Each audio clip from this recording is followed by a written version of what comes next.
welcome.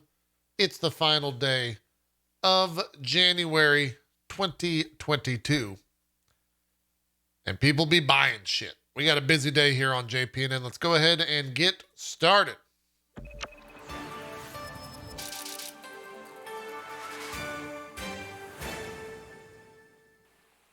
If you missed the news and somehow came to JPNN and have not heard it yet, well, Sony has purchased Bungie for $3.6 billion.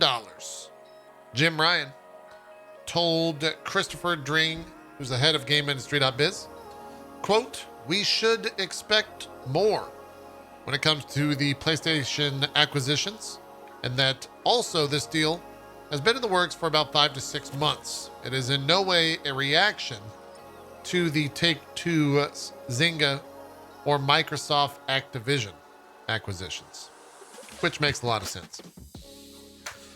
Some of the motives behind the acquisition are to help boost their own abilities to make live service games, as well as multi-platform games equally.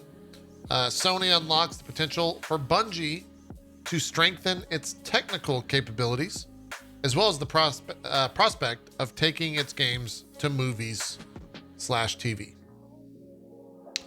I get all that. I understand all that. It is, it's a big deal for sure.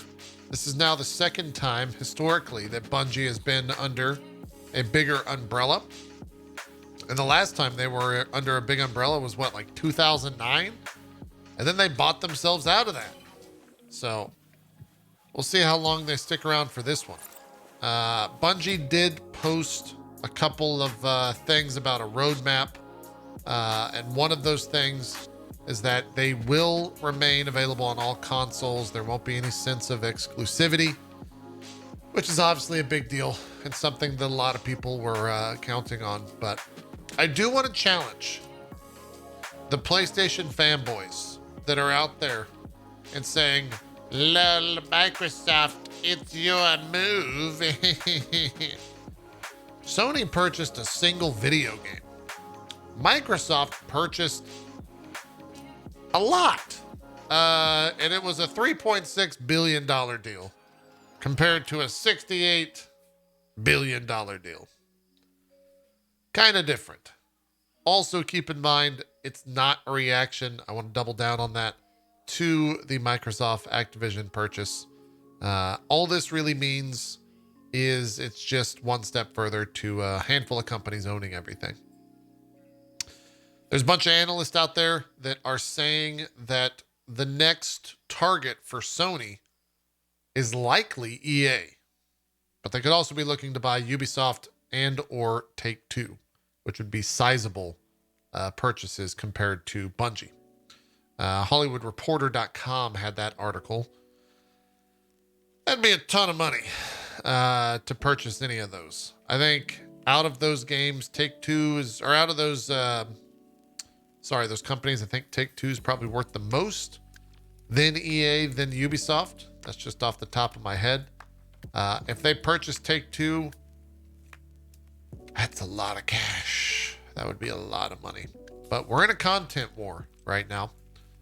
We will most likely see sometime soon, if not this summer around E3, that PlayStation will be announcing their Game Pass equivalent, and you'll start to see a lot of this content that's currently being scooped up and purchased by all these companies start to begin the content wars. So we will see how all of that shakes out. We can take a look at the roadmap that Bungie put up. Let me go to their actual web page here, as they posted about that pretty quickly. Bungie joins Sony Interactive Entertainment here. They've got creative freedom. We remain in charge of our destiny. Also, they're hiring. They've been around for 3 decades. They also posted a roadmap, I thought. Is this the roadmap? Let's see. Let me do the old clicky clacky. It is. Okay. So they posted this Destiny 2, our shared vision. Keep in mind, this is all on the eve of a big expansion for Destiny 2 coming out mid-February. They came out and said, one community, multi-platform. Destiny 2 will stay on all current platforms and expand to new platforms. Self-published, creatively independent. Bungie maintains full creative control and publishing independence of the Destiny universe. And same game everywhere. Every player should have an amazing Destiny experience no matter where you choose to play. I put up a little FAQ. Talked about some of these issues that people might have. People might want answers to. So if you want to check that out, you can. But ultimately, now's the time for everyone that doesn't play Destiny 2 to talk about how it sucks that Sony has purchased Destiny 2 and why that's bad for video games, even though they don't play. So prepare thyselves for that. Let's move on. The PlayStation and Discord partnership has evolved. Starting today, you'll be able to link your Discord and PSN accounts. Your currently played PS4/PS5 game shows up as activity. Discord put up a blog post about this with a quote that says, "We're excited to continue our partnership with PlayStation and explore how we can collectively create great shared experiences for your friends and communities." You think Sony buys PlayStation? I mean, Sony buys Discord. Do you think Sony buys PlayStation? Let's just move on. Let's move on. And let's talk about NFTs. Okay. Team 17 has announced, quote, environmentally friendly Worms NFTs. Many of the staff were not told of the NFT project before the announcement today. As Eurogamer.net reports the story, they're never told, chat. They're never told. They say others within Team 17 were aware of the NFT collaboration after the deal was signed and voiced their disapproval of it, only for it to be announced anyway. It remains to be seen if Team 17 will push forward with the actual sale of Worms NFTs following the universally negative feedback today on social media. Eurogamer has contacted both Team 17 and NFT partner Reality Gaming Group for more. This Reality Gaming Group is really fucking up a lot of things. They also did the, if I recall correctly, they did that Atari GFT thing. What are they actually promising?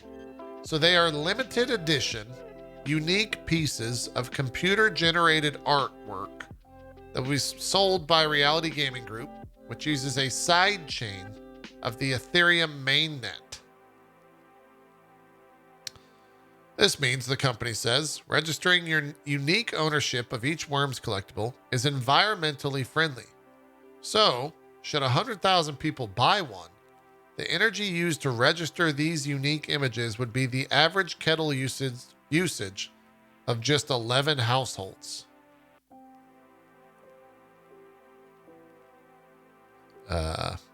It's also a partnership to donate a portion of proceeds to NFT sustainability firm Coin for Planet, and specifically its Refeed Farms idea. This invests in worm beds, which process food waste. And the claim here is that it results in a cleaner output than commercial fertilizer. The fuck is going on? What the hell is happening here?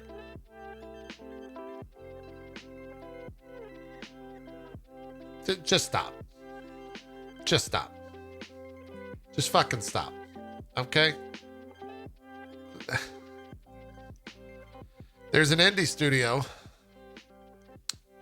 who are the devs behind Going Under, called Agrocrab, that worked with Team 17. And they published a statement about this whole debacle. It says, "We at Agrocrab condemn Team 17's decision to produce and engage with NFTs. We believe NFTs cannot be environmentally friendly or useful, and really are just an overall fucking grift. Please do not harass employees at Team 17 or the devs under their umbrella. as this decision seems to have taken everyone off guard and likely came from the very top. Needless to say, we will not be working with them on further titles and encourage other indie developers to do the same unless the decision is reversed. I fucking hate it here. Nick and Kaylin. Well, I've never played your game, Agrocrab, but you guys seem all right to me. Jesus Christ. Oh, good golly, Miss Molly. 1 week, chat. We're going to get through 1 week sometime this year, and there won't be an insane NFT story. But today is not that day. X-Men scribe David Hayter boards the TV adaptation of EA's American McGee's Alice game. Currently, McGee is developing the sequel, Alice Asylum and Oz Adventures, a narrative game based on the L. Frank Baum classics. So I guess we're going to see some American McGee stuff. Scribed by David Hayter. I don't think that's Solid Snake, chat. I think that's a different David Hayter. I don't know, though. Today marks the 25th anniversary of Final Fantasy VII. And to celebrate, Square Enix had Yoshinori Kitase and Tetsuya Nomura give a message that reads, it's quite long, but we'll read it. This year marks the 25th anniversary of Final Fantasy VII. It also marks the 35th anniversary of the Final Fantasy series itself, which means that Final Fantasy VII was born in the 10th year of that 35-year-long history. Correct. Yes, this is all accurate. Also, I'm old.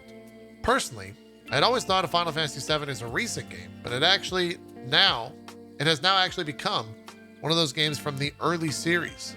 Even so, we were honored last year when it was voted as the third most popular game ever by gamers in a Japanese TV poll. That we could achieve something like this is very much thanks to all the support we have had from our fans over the long years. Thank you so much.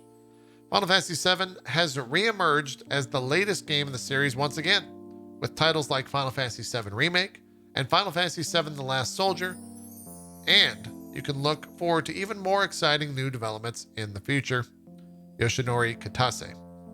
And Nomura, it's weird because like Nomura has like a 7-paragraph statement, and he just talks about a bunch of nonsense that really doesn't make any sense whatsoever. And then he gives you a shitty ending to the statement, and then signs his name, Tetsuya Nomura. It's weird. Very strange, but, kind of Nomura in a nutshell, ultimately. There's also a part of that during the celebration event for Final Fantasy VII that Kitase said, well, yeah, we just started the 25th anniversary of the game, so we want to celebrate and get fans excited. So within the next 12 months, we want to share some information on Final Fantasy VII Remake Part 2. Look forward to more information. We're not done yet with Final Fantasy, as Final Fantasy XIV has announced their next live letter from the producer and director, Yoshi P. It'll be happening February 18th at 6 p.m. PST. And they'll be talking about the next 10 years of Final Fantasy XIV. And probably 6.1 and what the future of that game looks like. I'll be there. I'll be covering that. Very much looking forward to it. Elden Ring's marketing is, of course, kicking up as that game is coming out in the next month. Miyazaki did an interview with PC Gamer, and he talked about multiple poison swamps because, quote, I can't help myself, Miyazaki says. God damn you, sir. God damn you. God damn you. And the Steam Weekly Global Top Sellers, God of War still holds the #1 spot. Monster Hunter Rise at #2. Dying Light, currently sitting #3. That game comes out this next week. Elden Ring, Speak of the Devil, at #4. I guess there's 2 different copies of Dying Light because there's also one at 5. Ready or Not, Total Warhammer 3 are Total War, Warhammer 3, Lost Ark, Project Zomboid, and It Takes Two round out the list. I think all those are great games. I recommend you buy all those. CDPR is in the news as they have announced that there is a new Gwent game coming out, a single-player standalone, sometime later this year. They have a name for it, at least a code name for it. I'm not going to say the code name, but it's Project Golden something or other. Let's go with that. It will be a completely standalone game and will not require players to own any other versions of Gwent to get the full experience, according to IGN.com, who has the story on that. Cool. Maybe you should, fix Cyberpunk. But I guess you could do both at the same time. Looking into the PS Now and Xbox games with gold for the next month, PlayStation's got GTA Vice City, Little Big Workshop, Through the Darkest of Times, and Death Squared. Xbox has Broken Sword 5, The Serpent's Curse, Aerial Knights Never Yield, Hydrophobia, and Band of Bugs. Xbox's release is a little bit segmented, so if you want more information, go to news.xbox.com for that. Speaking of PlayStation, they're going to be doing another State of Play this Wednesday, but it won't be featuring Horizon. It won't be featuring God of War. It'll be featuring everyone's most anticipated game of the year. I, of course, mean Gran Turismo 7, as 30 minutes of PS5 gameplay will be shown starting at 2 p.m. Pacific this Wednesday. I guess there's an audience for that. Sure, why not? Why not? Not necessarily official numbers are out yet for Pokemon Legend, or I still don't know, Arceus? Let's go with that. And its launch. But Christopher Dring from GameIndustry.biz is saying that it had a massive launch in the UK, and it's currently the 4th biggest Pokemon launch of all time, just ahead of Black and White and last year's Brilliant Diamond and Shining Pearl. These, of course, are retail numbers only and do not factor in digital sales as well. We watched a trailer for it today, but PlayStation has announced that Shohei Ohtani will be the cover athlete for MLB The Show 22, which will be arriving on April 5th, and it will also be coming to Game Pass and Nintendo Switch, which is a big deal because I think it's the first time on Switch. The game director behind Scarlet Nexus is out there talking about that he would love to make a sequel that focuses on a, quote, more mature storyline. Didn't play much of the first Scarlet Nexus, but I did hear some pretty good things about it. And I think more people than not would like to play a sequel to that, regardless of what the storyline actually was about. A little bit of sad news here, and I wouldn't say fortuitous, but ironic that Shadow Warrior 3 had its launch date revealed today as March 1st. John Galt was the voice of Lo Wang in the original Shadow Warrior, as well as grandfather Anisi in Prey, the 2006 version of that game. He passed away on the 29th, so it was not today. It was 2 days ago, as I believe 3D Realms tweeted that out.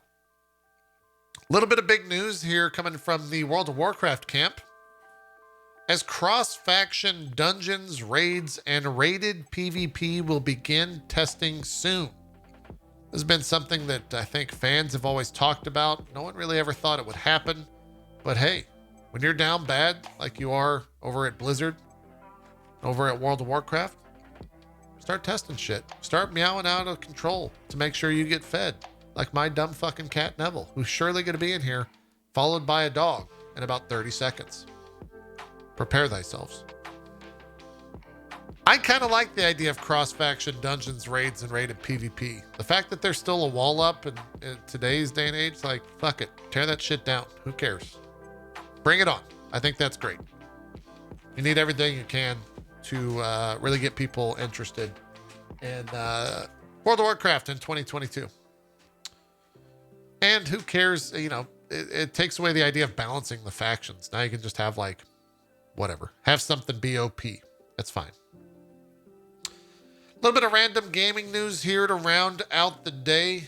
I saw this story in the news before I started recording, and it's kind of the most Nintendo thing I've ever heard of. They have hit a YouTube soundtrack channel with over 1,300 copyright blocks.